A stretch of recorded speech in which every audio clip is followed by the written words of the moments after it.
Welcome back. We're flying out the F-89B today, and it's on sale right now, as well as the F-89D. If you should buy the F-89D as well, because it's in that little bracket where you have to buy this one first. That's up to you. The F-89D is infinitely more bullshit, except this thing is more effective in my opinion.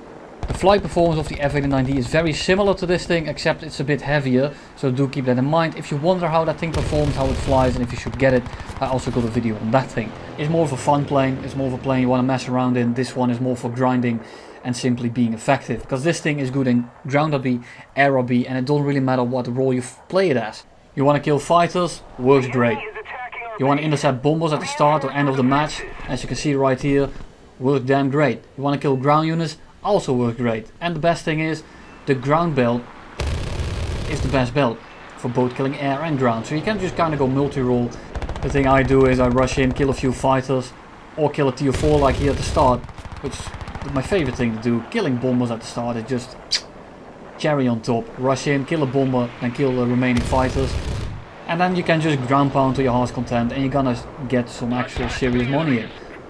Do keep in mind, if you get up tiered in this thing, at least in air RB, which is the main thing I want to focus on today, fighting 8.3s and up is actually pretty frustrating, but you kind of become a support fighter. You still have the guns, you still have good acceleration, and most people you can quite handily deal with.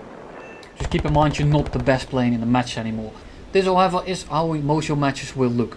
Well, except for the carry part, because most of the times you will win relatively easily. This might change because a lot of people are gonna buy this thing, but just let that die down a little bit and this plane might become really fun again. I can't assure you that. I'm not telling you to buy this thing, I'm simply giving you some advice and things that I've noticed with it. The main thing is of course the guns. It has these 6 20mm in the nose, it's almost the same guns as the F2 Sabre, but it has 6 of them and it has more ammo. You only have 200 rounds per gun, and I say only because you have a 1500 rounds a minute of fire rate. So you do burn through your ammo pretty quickly, but you do have to keep in mind you have insane firepower. So mostly a very short burst is more than sufficient, even for ground units. It just absolutely shreds. So running out of ammo isn't much of a problem. The main problem I have for this thing is the rip speed, the compression, as well as the ability to aim. Because it is a bit finicky, it feels a bit wonky, floaty, or whatever you want to call it. It's not very snappy and responsive. But again, the guns kind of make up for that.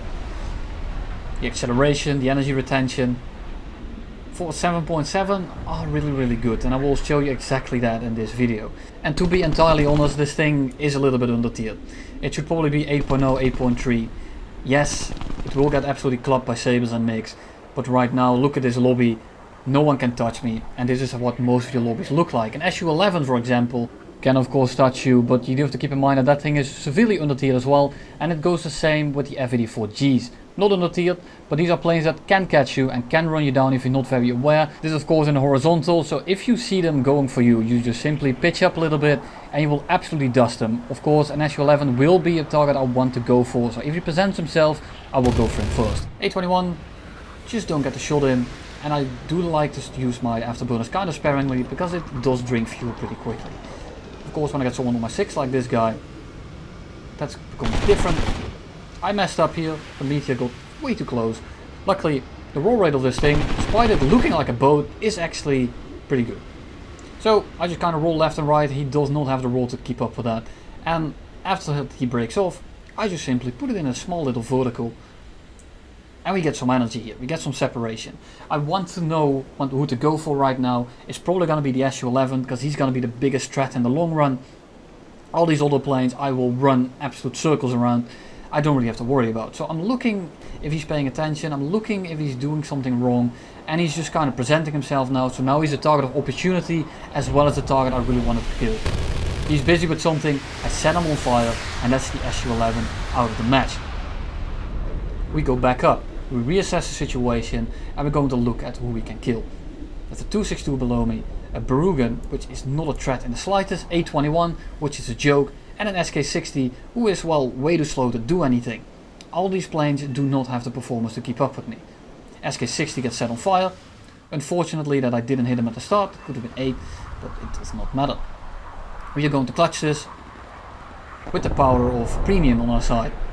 A21 is pretty damn slow. SU-11 burns up, I'm not missing that. Double strike and we extend to our squad mate, because he has 2 guys on the 6 right now and he's not doing too good. So I push the afterburners, I push to my rip speed because I want to get there as quickly as I can. The thing is, I do have to keep in mind that I don't really have the controllability at high speed to really kill these people, because it just compresses and I can't get my guns on. So I do kind of want to slow down, but the meteor comes head on. I need to make sure that he don't roll back into me, and he almost got me there because of the compression that I have. I go back up and again reassess the situation. Razor is in a very bad spot here. He's in a stock R2Y2 and everyone is around him. They can't touch me, so chances are they're all gonna dogpile on him if I don't kill him quick enough. Meteor below me, kind of a tricky shot, don't hit it. 262A1A. He doesn't even have the MK103s, he doesn't have the velocity, he doesn't have the range to touch me, so I will just largely ignore him. He doesn't have good performance and his guns reach about 500 meters if I'm paying attention. Sure, he reaches further, but I can simply dodge his shots. Not a very hard plane to counter, especially in a plane like this. Get on the 6 of the Berugan, he's starting to shoot at Razor here. I don't want that, so I take him out of the match. And that's another kill. Go for J28. J28 is another one of those planes that's actually quite annoying to hit in this thing. Mainly because it's so nimble and this plane lacks the responsiveness to really keep up with that. Get a hit on him in the head-on. He really wanted that head-on and I can't entirely blame him because I will outperform him completely. So if he doesn't kill me in the head-on, chances are he's never going to kill me at all. Of course, if he gangs me and someone dies on me, then yes, but if I keep my situational awareness up, the only way you're gonna kill me in this lobby is either by head-on like that or me running out of fuel. Actually, the only way I have died fairly is in a head-on like that. The other one was a team kill on takeoff, so I'm just not count that. Chase the Meteor, he's all the way alone over here. Not sure what happened to him, but I don't want him to RTB, I don't want him to take back off. Right now he's pretty vulnerable. He looks like he has some damage on his wing, but he can very easily land that, so I'm not going to let you. Take him out, and now there's 3 more guys right next to me. J28, 262, as well as a Meteor. And this is not gonna be much of a problem. The Meteor is a Mark IV, so it does have the engine power to kinda keep up with me, but it's still not the engine power that I have. And now I'm only on 5 minutes of fuel, and I'm really just starting to get lower here. And I need to make sure that I don't run out, so I don't want to use my afterburners all the time. I will be using it for a little bit, because this Meteor will catch me if I don't. And I start turning, and I want to energy trap him right here, because I want him out of the match. I want him dead the most. And by climbing like this, and because the Mark IV climbs so much better than his other friendlies, I'm essentially turning this into a 1v1, because the other 2 guys don't have the energy anymore to come up here. This kind of separation is even better than horizontal separation, because it takes him very, very long to get up here. And in that time, I'm probably going to kill his friend, or their friend. He doesn't take the bait. Very good idea. I turn my afterburners off because I don't need it right now. And this 262 comes head on with me. And I already know it's an A1. I already know he only has MK108. So I can stick in his head on pretty damn long. Shoot a little burst off. And he's dead. Meteor coming back. And now I need to make sure that J28 is nowhere above me. The J28 does have that little bit stronger engine, just like the Italian one. It's a lot better than the FB5. But it won't be good enough to come up here with the Mark IV and the F-89. This time he gets a little bit closer, and that's actually perfect for me because now I can very easily bait him. I will be going straight a little bit here and there, as you can see, just to get that separation in, but then I start pulling. And this gives him the illusion that he's going to catch me. But notice he's a kilometer below me, and he's gunning me off. He's gonna stall out very soon here. I notice he's about to stall. Turn the afterburners off. Drop the flaps. I'm going to be rotating around to get this shot in, and after I kill this guy, it's just the J28 left. And I will show you right now how much of a boat this thing can be, especially at some very specific speeds, very low speeds especially. You can see that it's kind of floaty. The roll rate right now at about 600 also is kind of awkward, and I can't really get my guns on. Luckily he doesn't roll the best either because he's the long wing Meteor, and I managed to shoot him down. J28 comes head on with me as I was trying to kill the Meteor. It's not going to happen. I have way too much speed here. I don't even have to take the head on. I can simply break off from the head on, go straight up, wait for the separation, or for him to break off.